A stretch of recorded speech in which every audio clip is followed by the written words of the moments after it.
एक बार फिर से आप सभी का स्वागत है। हम अध्ययन कर रहे हैं इतिहास की दूसरी पुस्तक का और अब समय है कि हम उसके 29वें अध्याय पहले वचन से आगे का अध्ययन करें।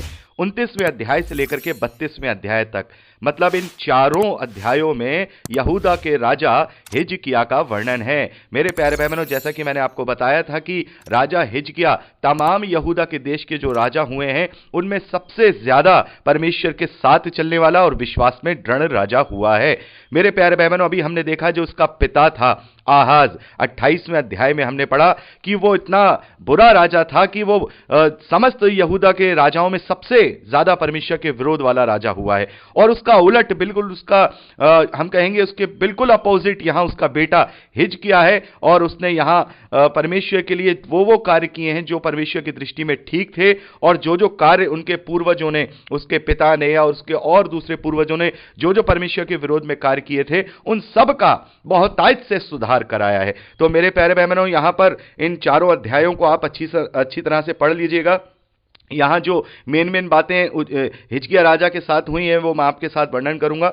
तो यहां पर हम देखते हैं कि जब वो 25 साल का हुआ तब वो हिजकिय्याह राजा वहां पर राज्य करने लगा। और सबसे पहला काम जब उसने जब वो राजा बना है तो उसने किया है मंदिर का शुद्धिकरण, क्योंकि उसके पिता आहाज के द्वारा हम देखते हैं कि मंदिर के पात्रों को भी जो है बटोर करके तोड़वा दिया गया, अशुद्ध किया गया, बहुत सारी अशुद्ध चीजों को मंदिर में स्थापित भी कराया गया। तो यहां पर हम देखते हैं कि सबसे पहला काम जो हिजकिय्याह है वो मंदिर के शुद्धिकरण को करता है। हिजकिय्याह यहां पर पूरे मंदिर का शुद्धिकरण आप यहां पढ़ सकते हैं।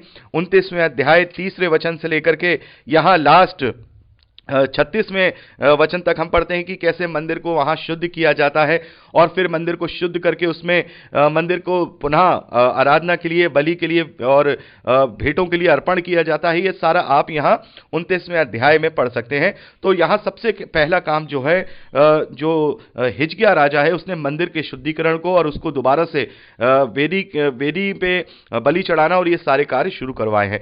आगे हम देखते हैं 30वें अध्याय में जो हिजकिय्याह राजा है वो फसह को मनाने की तैयारी करता है। मेरे प्यारे भाई बहनों, जब हम इसे डीपली तरीके से पढ़ते हैं तो वहां पर हम देखते हैं कि सुलेमान के बाद कभी भी इतने बड़े पैमाने पर फसह का पर्व नहीं मनाया गया। हो सकता है कभी कभार कोई फसह का पर्व मनाया गया हो, लेकिन यहां पर हम देखते हैं कि इतने बड़े पैमाने पर फसह का पर्व नहीं मनाया गया। और यहां पर हम देखते हैं कि सभी गोत्रों को वहां इन्विटेशन दिया गया है।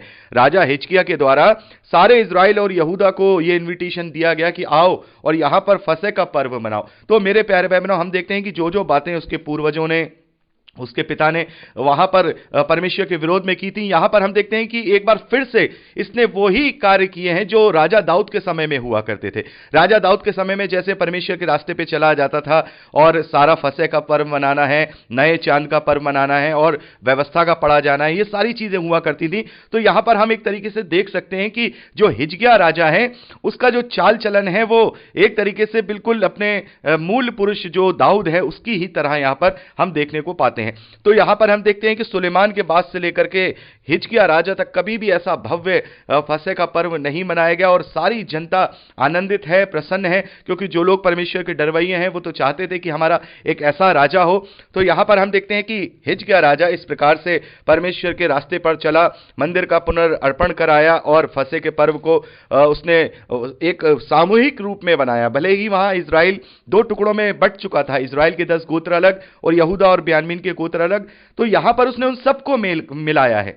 और ये उसने इसलिए नहीं मिलाया है कि उसे इजराइल का देश चाहिए या इजराइल का वो राजा बनना चाहता था, बल्कि उसने परमेश्वर के रास्ते में जो सही कार्य था, सभी भाइयों को, सभी जो गोत्र थे उन सबको एक फसह के रूप में, उनके पर्व के रूप में उनको मिलाकर के उसने ये कार्य किया है। तो मेरे प्यारे भाई बहनों, इस प्रकार से हम 30वें अध्याय में फसह के पर्व को मनाए जाने का वर्णन देखते हैं, उसकी तैयारी और फसह को कैसे आनंद के साथ मनाया जाता है। 31वें अध्याय में मेरे प्यारे भाई बहनों हम देखते हैं कि क्योंकि इतने सालों से जो यहूदी लोग थे या इजरायली लोग थे वो परमेश्वर के विधि विधानों में बहुत ज्यादा कमियां ले आए थे या उनके अंदर बहुत सारी चीजें उन्होंने घोल मेल कर दिए थे। तो यहां पर हम देखते हैं कि उपासना संबंधी जो परमेश्वर की व्यवस्था में जो बातें लिखी गई थी उसको उसने वहां पर सुधार किया है। और मेरे प्यारे भाई बहनों, यहां पर जब हम देखते हैं हिजकिय्याह ये कार्य कर रहे हैं तो वो अकेले नहीं कर रहे हैं, परमेश्वर का मार्गदर्शन उनके साथ है और परमेश्वर का मार्गदर्शन यशायाह भविष्यद्वक्ता के रूप में उनके साथ है। क्योंकि हम यशाया भविष्यद्वक्ता की पुस्तक में हिजकिय्याह राजा के विषय में बहुत ही विस्तार से वर्णन पाते हैं, और बहुत सारी बातें जब हम यशाया भविष्यद्वक्ता की पुस्तक का अध्ययन करेंगे तो हिजकिय्याह राजा के विषय में हम वहां पर भी पढ़ेंगे, और हम राजाओं की पुस्तकों में भी हिजकिय्याह राजा का वर्णन हम विस्तार से पढ़ते हैं। तो मेरे प्यारे भाई बहनों, यहां पर हम देखते हैं कि परमेश्वर के दास जो यशाया भविष्यद्वक्ता है, उनके मार्गदर्शन में यहां पर जो उपासना संबंधी सुधार हैं वो यहां पर हिजकिय्याह राजा के द्वारा किए जाते हैं। इस बात को हम 31वें अध्याय में पढ़ते हैं। तो मेरे प्यारे भाई बहनों, यहां पर हम देखते हैं कि उस वक्त जब हिजकिय्याह राजा राज्य कर रहा है, सब कुछ अगर हम परमेश्वर की दृष्टि में देखें तो वहां पर सब कुछ अच्छा है, परमेश्वर के ग्रहण योग्य है। जो जो विधि विधान जैसे जैसे बताए गए थे, यहूदी अब उस चीज को फॉलो कर रहे थे और सब कुछ शांति का माहौल था। लेकिन मेरे प्यारे भाई बहनों, ये वही समय था जब इज़राइल का, एक तरफ जो इज़राइल का देश है उसका वहां पर पतन हो चुका था, या उस वक्त उसका पतन हो रहा था। यह वो समय था जब अशूर का राजा यहां इज़राइल और यहूदा दोनों पर अपना आक्रमण करता है। और अब हमने इस बात को पढ़ा कि कैसे हिजकिय्याह राजा के समय में ही जो इज़राइल के राज्य है वो अशूर के हाथों बंधुआई में आ जाता है। तो मेरे प्यारे भाई बहनों, यहां पर हम क्या देखते हैं कि परमेश्वर ने यहां पर हिजकिय्याह राजा को एक परीक्षा में डाला है, हिजकिय्याह राजा को परीक्षा में डाला है, क्योंकि परमेश्वर यहां पर मैं ये समझता हूं कि परमेश्वर अब यहां इज़राइल और यहूदा के राज्य को अब बिल्कुल बंधुआई में लाने के लिए तैयार था। वो चाहता था कि अब ये बंधुआई में चले जाए, लेकिन एक बार वो यहूदा के राज्य का जो इस वक्त जो हिजकिय्याह है उसने एकदम से जो सुधार किए हैं, परमेश्वर के मार्ग पे आ गया, रास्ते पे चल रहा है, भवन की मरम्मत करा दी, फसह का पर्व मना रहा है, उपासना संबंधी सुधार भी उसने काफी वहां करा दिए हैं, लोगों को जागरूक कर रहा है।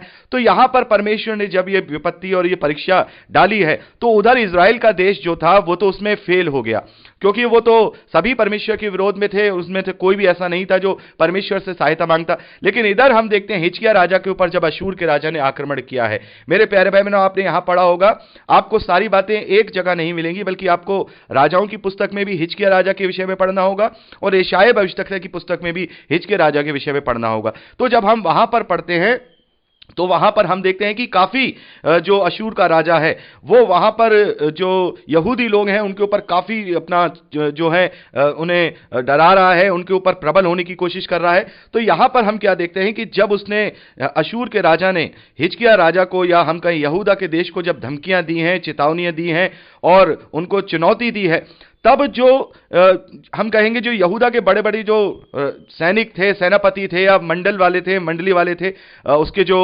मंत्री वगैरह थे, वो सब डर गए।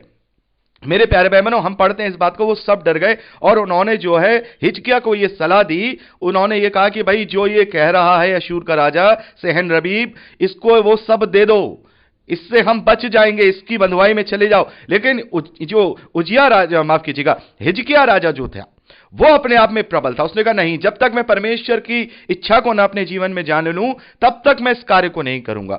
और उसने यशायाह भविष्यद्वक्ता से कहा, और यशायाह भविष्यद्वक्ता का वचन उसके पास आया कि तुम मत डर, परमेश्वर तेरे साथ है। और वो उसी घड़ी से उसने कहा कि मैं किसी पर भरोसा नहीं करूंगा, मैं केवल परमेश्वर पर भरोसा करूंगा। और उसने उसी वक्त से प्रार्थना करना शुरू कर दिया। वो भवन में गया, उसने वहां पर उपवास के साथ प्रार्थना किया और प्रार्थना करके परमेश्वर ने उसे बताया कि तू फिक्र मत कर, मैं तेरे साथ हूं, तेरा जो ये देश है वो दृढ़ रहेगा, इसको कोई छूने नहीं पाएगा। और मेरे प्यारे भाई बहनों, हम देखते हैं राजाओं की पुस्तक में आप पढ़ सकते हैं कि जो अशूर के राजा की जो छावनी थी, 1,85,000 सैनिक थे। मेरे प्यारे भाई बहनों, कितने थे? 1,85,000 सैनिक थे। और परमेश्वर ने अद्भुत रीति से केवल एक स्वर्गदूत के द्वारा एक ही रात में उन सब को मार डाला। जब अशूर का राजा सुबह उठा तो वो देखता है कि पूरी छावनी में सब मरे पड़े हैं, सारी छावनी में मरे पड़े हैं, और वो डर के मारे वहां से चला गया। मेरे प्यारे भाई बहनों, यहां पर हम देखते हैं कि दो देश उस वक्त परमेश्वर के जो कहे जाएंगे हैं वहां पर। एक तरफ 10 गोत्रों का इज़राइल का देश, एक तरफ 2 गोत्रों का यहूदा का देश। और उस समय में दोनों पर ही परमेश्वर ने वहां विपत्ति डाली है।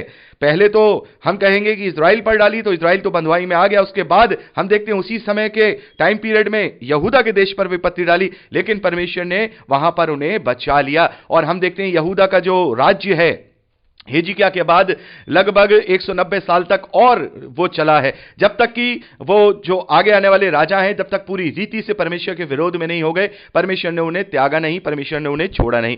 तो एक टर्निंग पॉइंट यहां पर हम देखते हैं। एक टर्निंग पॉइंट ये देखते हैं कि यहूदा का देश अभी बरकरार है, क्योंकि वहां का जो राजा है वो परमेश्वर के साथ है। माफ कीजिएगा, वहां का जो राजा है वो परमेश्वर के भय में चल रहा है, परमेश्वर की दृष्टि में ठीक है, तो परमेश्वर ने उसका वहां साथ दिया है, उससे प्रबल किया है। और वो यहां पर हम देखते हैं कि राजा दाऊद ने जो लड़ाई लड़ी है वो खुद प्रबल होकर लड़ाई लड़ी है, लेकिन यहां तो लड़ाई लड़ने की जरूरत भी नहीं पड़ी, परमेश्वर ने स्वयं उनके लिए अपनी तरफ से अपने स्वर्गदूत से वहां पे लड़ाई लड़ी है। तो कितना बड़ा परमेश्वर ने वहां पर अपना एक चिन्ह वहां दिखाया, और हिजकिया राजा के समय में यहूदा का देश बरकरार रहा और अशूरी राजा अपने देश वापस लौट गया। तो इसको मैंने आपको ओवरऑल तरीके से बताया है। आपने इतिहास माफ कीजिएगा राजाओं की पुस्तक में, दूसरी पुस्तक में आपने पढ़ा ही होगा कि किस प्रकार से जो ये जो हिजकिया राजा है इनके विषय में लिखा हुआ है। 1,85,000 की संख्या भी वहां लिखी है। यहां तो दूसरे इतिहास में हम नहीं पढ़ते हैं उस संख्या को, और यशायाह भविष्यद्वक्ता में हम पढ़ते हैं और भी ज्यादा विस्तार में ये जो राजा हैं हिजकिया इनके विषय में हम पढ़ेंगे। तो मेरे प्यारे भाई बहनों, यहां पर हम देखते हैं इस प्रकार से जो राजा हिजकिया है उनके समय में उनके विश्वास के द्वारा और परमेश्वर के ऊपर पूरा दृढ़ भरोसे के द्वारा वहां उनका राज्य बचा, और इस प्रकार से ये विपत्ति उनसे टल जाती है। तो मेरे प्यारे भाई बहनों, इस प्रकार से हम 32वें अध्याय तक राजा हिजकिया की मृत्यु तक का पूरा वर्णन देखते हैं। आप इसे पढ़ सकते हैं, और हम देखते हैं कि राजा हिजकिया के पास धन वैभव संपत्ति भी काफी थी। तो एक तरीके से हम देखेंगे कि इतनी तो नहीं है कि भाई हम ये कहें कि सुलेमान के बराबर है, लेकिन हम देखेंगे कि दाऊद और सुलेमान के राज्य के जैसा राज्य जो है यहां पर हिजकिया राजा के समय में हुआ है। दाऊद के समान वहां धार्मिकता पूरी है, और सुलेमान की तरह उसी की समानता में भैभवता भी है, उसके जैसी तो नहीं है लेकिन शांति और भैभवता भी है। तो यहां पर परमेश्वर ने इस प्रकार से यहां अपने दरवेइयों को, अपने मानने वालों को बचाया है, उनका साथ दिया, उनकी तरफ से वो खुद युद्ध करके लड़के उनसे जीतता है। तो मेरे प्यारे भाई बहनों, इस प्रकार से 32वें अध्याय तक हम इस एक बहुत ही स्पेशल और बहुत ही खास राजा जिसका नाम हम यहां पढ़ते हैं हिजकिया, उसके विषय में अध्ययन करते हैं। और मेरे प्यारे भाई बहनों, जब हम यशायाह भविष्यद्वक्ता की पुस्तक को पढ़ेंगे तो बहुत सारी बातें हम वहां पर भी इसका अध्ययन करेंगे। तो अभी कुछ बातें मैंने यहां स्किप कर दी हैं, ताकि जब हम यशायाह भविष्यद्वक्ता की पुस्तक में अध्ययन में जाएं तब इन बातों का हम सब बातों से मिलाकर के वर्णन करें, क्योंकि वहां यहोवा की वाणियां और यहोवा की बातें भी हैं, तो वहां और भी अच्छे से हम इसका अध्ययन करेंगे। तो आप इसको अपने पर्सनल रूप से जरूर पढ़ लीजिएगा। तो मेरे प्यारे भाई बहनों, यहां पर हमने इतिहास की दूसरी पुस्तक में उसका 32वां अध्याय कंप्लीट कर लिया है, और मैं चाहूंगा 33वें अध्याय से आगे का जो अध्ययन है अगली रिकॉर्डिंग में करें। प्रभु आप सबको बहुत आयत की आशीष दे। Praise the Lord.